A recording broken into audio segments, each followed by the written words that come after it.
बिस्मिल्लाहिर्रहमानिर्रहीम। अस्सलामुअलैकुम। ईद उल फितर का दिन बड़ी बरकतों वाला दिन है।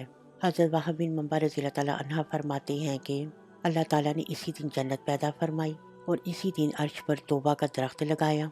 इसी दिन हज़रत जिब्राईल अलैहिस्सलाम को वही के लिए मुंतखब फरमाया और इसी दिन फ़िरऔन की तरफ से हज़रत मूसा अलैहिस्सलाम के मुकाबले में पेश होने वाले जादूगरों ने तौबा करके मग़फ़िरत व बख्शिश हासिल की।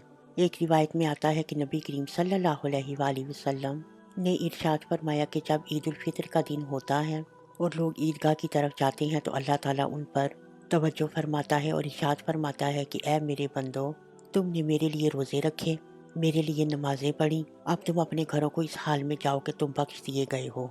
हज़रत वहाब बिन मुंबा रज़ियल्लाहु ताला अन्हा फरमाते हैं कि शैतान हर ईद पर नौहज़ारी करता है और तमाम शैतान उसके गिरद जमा होकर पूछते हैं, ए आका, आप क्यों गज़बनाक और उदास हैं?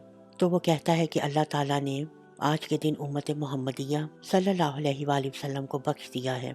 रिवायत में आता है कि ईद की सुबह अल्लाह ताला फरिश्तों को ज़मीन पर उतरने का हुक्म देता है। फरिश्ते गली कूचों रास्तों में खड़े हो जाते हैं और बुलंद आवाज़ से कहते हैं, जिसे जिन और इंसान के सिवा तमाम मखलूक सुनती है।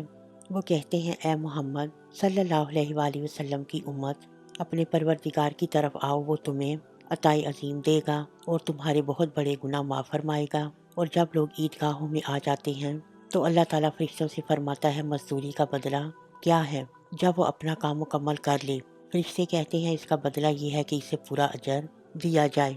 तब अल्लाह ताला फरमाता है, मैं तुम्हें गवाह बनाता हूँ, मैंने इन लोगों के लिए अपनी बख्शिश और रज़ा को उनका अजर बनाया है।